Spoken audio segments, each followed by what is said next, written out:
ఐలయ్య గారు ఒక నిమిషం వెయిట్ చేయండి, మీ దగ్గరికి వస్తాను. బిఫోర్ దర్ ఒకసారి బండారు రామ్మోహన్ రావు గారు కూడా మనతో పాటు ఉన్నారు. రామ్మోహన్ రావు గారు, ఒకటే మొదటి నుంచి వినిపిస్తోంది, దేశంలో ముఖ్యంగా ఏదైతే మధ్య భారతంలో జరుగుతున్నటువంటి ఈ ఆదివాసులపై కేంద్ర ప్రభుత్వం దాడులు చేస్తోంది అని ప్రజా సంఘాలు మాట్లాడుతున్నారు. ఎట్ ది సేమ్ టైం పౌర హక్కుల సంఘం నాయకులు మాట్లాడుతున్నారు. ఈ మారణకాండం తక్షణమే ఆపాలన్నటువంటి డిమాండ్ కూడా చాలా రోజుల నుంచి వినిపిస్తోంది.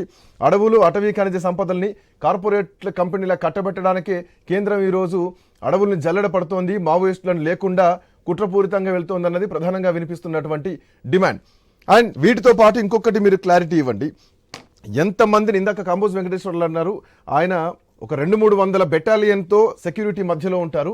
సో అట్లాంటి నంబాల కేశవరావుని చంపేస్తున్నారు అంటే సో ఎంత బలగాలను దాటి ఉండాలి, కేంద్రం ఎంత పగడ్బందీగా పోయి ఉండాలి. సో ఇది చాలా కీలకంగా చర్చించాల్సినటువంటి అంశం. సో ఎంత డీప్గా ఎంతమంది బలగాలు ఈరోజు డైరెక్ట్ అటాకింగ్కి వెళ్ళి ఉండాలి, సో సెక్యూరిటీ వ్యవస్థను కూడా దాటి వెళ్తున్నారంటే. శ్రీకాంత్ గారు, మీకు అట్లాగే ప్యానల్ మిత్రులు నమస్కారం.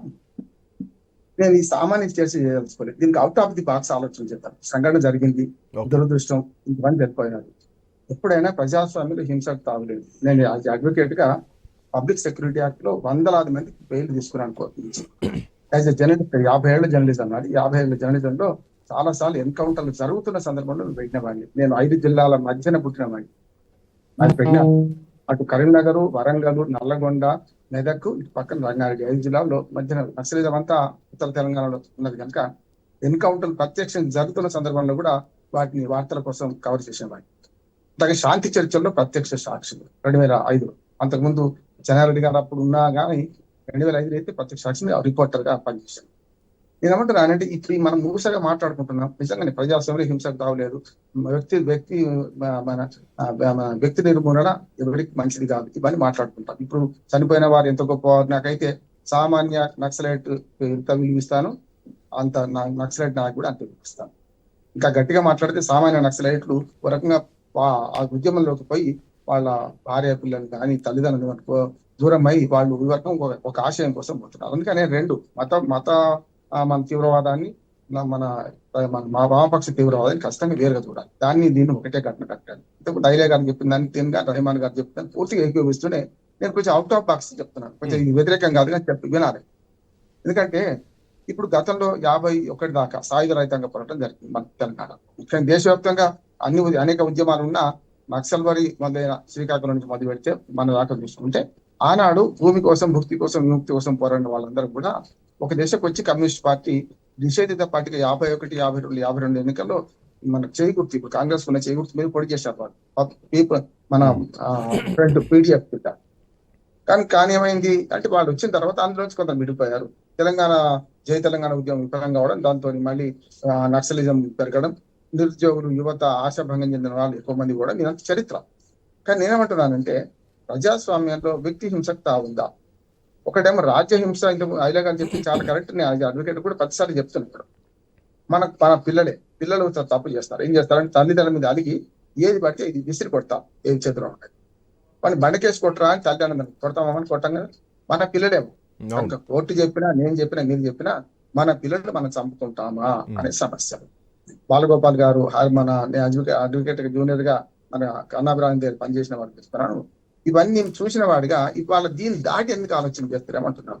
నిజమే, ఇప్పుడు వాళ్ళ చేతులు తుపాకు, వీళ్ళ చేతుల తుపాకులు. రాజ్య హింస తప్పే, కానీ రాజ్యం ముందు మనం పోరాడగలుగుతామా లేమా అని ఆలోచన చేయకపోతే ఆనాటికి ఈనాటికి నూతన ప్రజాస్వామిక విప్లవంలో ఎన్ని మార్పులు వచ్చినాయి, ఏ రకంగా మన సమాజాన్ని విశ్లేషిస్తున్నాం, అర్ధ వలస, అర్ధ భూస్వామి, అర్ధ పెట్టుబడిదారి ఇంకా ఉన్నదా లేదా, ఇవాళ సామాజిక పరిస్థితులు అర్థం చేసుకోకుండా గుడ్డెత్తు చేలో పోతే ఇట్లాగే పాపం ప్రాణాలు పోతాయి.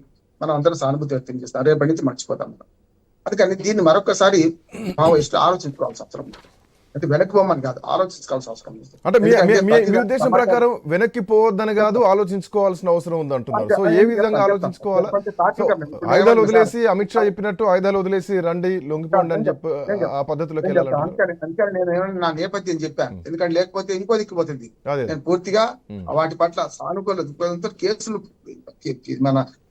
బెయిల్ తీసుకున్నామని, పోయినవాడిని ఎన్కౌంటర్ చూసినామని చెప్తున్నాడు. ఇక్కడ అవుట్ ఆఫ్ ది బాక్స్ ఆలోచన చేయకపోతే ఎంతసేపు దీని చుట్టూ తిరుగుతాం, అందరం అదే పాట పడతాం, అయిపోతుంది. పరిష్కారం వైపు పోవాలి కదా అంటున్నాడు. నేనేమంటున్నానంటే ఇవాళ సమాజాన్ని నిర్వచించడంలో ఈ పార్టీలని విఫలమైంది. ఒకటికన్నా ఒకటి ఇన్ని ముక్కలు ఎందుకైనా కేవలం సిద్ధాంతపరమైంది కదా. శివసాగర్ గారు, సత్యమూర్తి గారు నా ఫ్రెండ్, ఆయన మేము హేతువాద సంఘంలో ఉండేవాళ్ళం. వచ్చి ఏమన్నారంటే, రామ్మోహన్ రావు గారు అక్కడ విఫలమైన, అక్కడ కుల ప్రసక్తి ఉన్నది, ఖచ్చితంగా మీతో చేరి పనిచేస్తారు సార్, మీరు సామాజిక ఉద్యమకాలని పనిచేస్తారు. కొండపల్లి సీతారామరావు గారిని వ్యక్తిగత పరిచయం లేదు కానీ ఆయన కూడా ఎట్లా వచ్చిండో మన అందరికి తెలుసు బయటకు. ఇవాళ అగ్రవర్ణాలన్నీ కూడా అక్కడ పెత్తనం చేస్తూ నిమ్న వర్గాలను, గిరిజనులు, హరిజనులు, పేద వర్గాలు వాళ్ళ ప్రాణాలు కోల్పోతుంటే మన వారి గురించి ఇప్పుడు దాన్ని చనిపోయినా మాట్లాడుతున్నాం కానీ ఇవన్నీ గురించి మాట్లాడినామా ఇప్పటిదాకా? లేదు కదా. అంటే వీళ్ళు ఎందుకు ఆకర్షితం అవుతున్నారు అంటే రెండు, ఒకటి సమాజంలో అసమానతలు ఉన్నాయి, అసమానతలు పెరుగుతున్నాయి.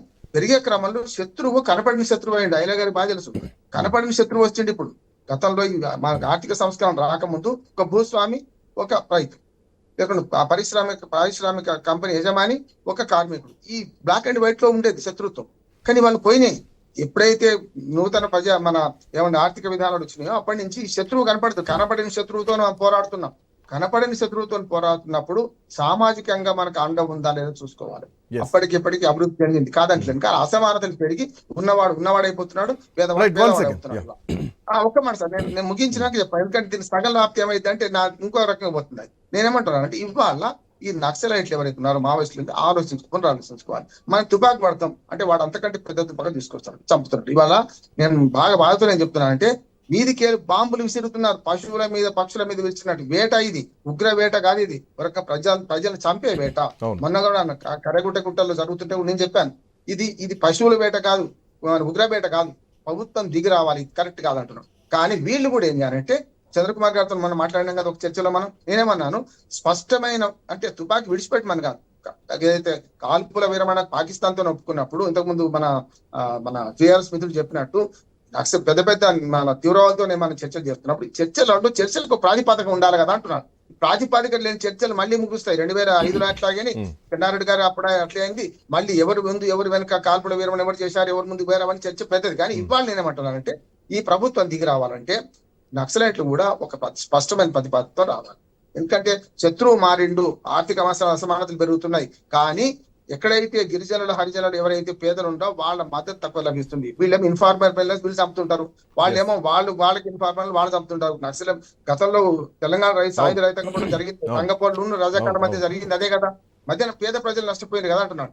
ఇవాళ ఇటుపక్క విప్లవ ఉద్యమ సహచరులు కానీ ఇటుపక్క ప్రభుత్వంగా ఆలోచించాల్సింది అంటే రాజకీయ పార్టీల జిమ్మిక్కులు పెద్దగా ఉన్నాయి అంటున్నాడు. ఈ సారా పార్టీలు ఇవన్నీ కూడా ఇవాళ సానుభూతి వ్యక్తం చేసిన పార్టీలన్నీ ఒకనాడు చంపిన పార్టీలు కదా. ఒక్క మాట సార్, ఎవరైతే సానుభూతి వ్యక్తం చేస్తున్నారో ఇవాళ వీళ్ళందరూ కూడా, అది కాంగ్రెస్ ఉన్నప్పుడు అదే పని చేసింది, తెలుగుదేశం ఉన్నప్పుడు అదే పని చేసింది, వాళ్ళు బీజేపీ ఉన్నప్పుడు అదే పని చేసింది, రేపు ఇంకో టీఆర్ఎస్ ఎవరైనా సార్, ఏమంటే ప్రాంతీయ పార్టీలు జాతీయ పార్టీలు లేకుండా అందరు ఇదే పని చేస్తున్నారు. ప్రభుత్వాలకు వచ్చిన ఒక మాట, ప్రభుత్వం లేనప్పుడు ఒక మాట మాట్లాడుతున్నారు. ఈ సారా పార్టీల మాటలు నమ్మి మనం మోసపోయినాం అనుకోండి, మళ్ళీ మొదటికే వస్తుంది. అంతిమంగా ఒక మాట మావోయిస్టులకు నా విజ్ఞప్తి ఏంటంటే, సమాజం మారింది, సమాజాలు ఆర్థిక మాసం పెరుగుతున్న దానిలో ఉద్యమ రూపాలను మార్చుకోవాల్సిన అవసరం ఉందా లేదా అనేది ఆలోచించాల్సిన అవసరం ఉందని నేను అంటున్నాను. రైట్ సార్, ఈ పాయింట్ పైన చర్చిద్దాం.